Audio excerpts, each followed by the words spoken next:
Hello guys, আসসালামু আলাইকুম। This is my another video. অনেকদিন পরে দেখতেছেন আমরা ঝোলাবাতি রান্না করতেছি। আমি অ্যালন ভাই সাবির। এখন দেখতেছি আমি ভাত রান্না করতেছি।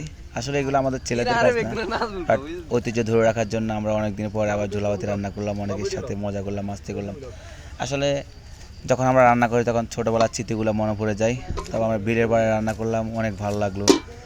আসলে এখানে বলতে গেলে অনেক কিছু, যখন আমি জীবনে কখনো ফার্স্ট টাইম এবার রান্না করিনি, কিন্তু ওদিন অনেক কষ্ট করলে অনেক শ্রম দিয়েছিলাম বন্ধু বান্ধবের জন্য। আসলে ঝোলাবাতিতে রান্না করাটা বিষয়টা অন্যরকম একটা ফিল পাওয়া যায়। কী বলবো আপনাদেরকে ভাই, অনেক ছোটো থাকতে যখন আমরা ঝোলাবাতি রান্না করতাম, আর এখন অনেক বড় হয়েছি, বুঝেন তো বিষয়টা। তবে ঝোলাবাতি রান্নার মজাটা অন্যরকম একটা ফিল পাওয়া যায়। আমরা বাট ঢালতেছি, দেখতেছেন নিজে অনেক কষ্ট করতেছিলাম।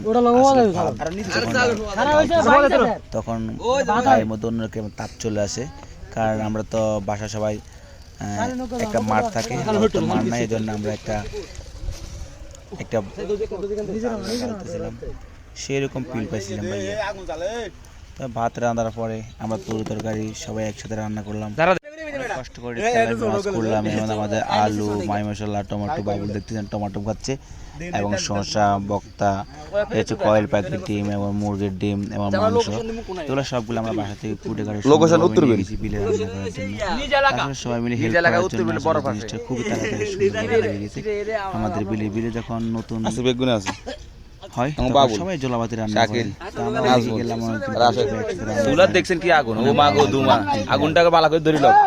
নিজ এলাকা আমাকে বাবু ইয়েতে আছে, দেখছেন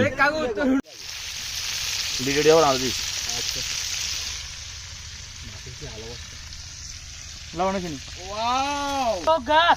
হচ্ছে আমাদের আলু, আমরা সুন্দরভাবে আলুগুলো কুটি ধুয়ে নিলাম, এবং এই হচ্ছে আমাদের টমেটো নিলাম, এবং আমাদের সাথে আছে টমেটো, শসা, এগুলো দিয়ে আমরা কুটে দুপুরবেলা সবাই একসাথে খাবো।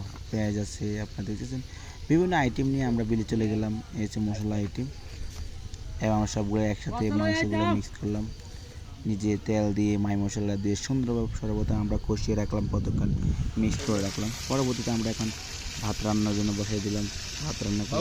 আসলে এখানে দৃশ্যটাগুলো অনেকটাই সুন্দর, যখন আমরা আগুনটা জ্বলতেছে অসাধারণভাবে একটা ফিল পাইলাম। এবং মাছগুলো যখন আমরা ভাজি করতেছিলাম, আসলে আমরা লাইফে কখনো এইভাবেও করিনি, তবে যখন আমরা মাছগুলো ভাজি করি তখন মাছগুলো অনেক সময় লেগে যায়, কিন্তু বাসায় যখন মাছগুলো ভাজি করে তখন মাছগুলো লাগে না। সেই জন্য আর কি এখন আমাদের মাংস সবগুলো রান্না শেষ, এখন সবাই আমরা একসাথে সুন্দরভাবে বসে খাওয়া দাওয়া করবো। আমাদের আজকের ভিডিও আপনারা দেখতেছেন, সবাই ভালো থাকবেন, সুস্থ থাকবেন, ইনশাআল্লাহ আবার দেখা হবে আপনাদের সাথে। আল্লাহ হাফেজ, আসসালামু আলাইকুম ওয়া রাহমাতুল্লাহি ওয়া বারাকাতুহু।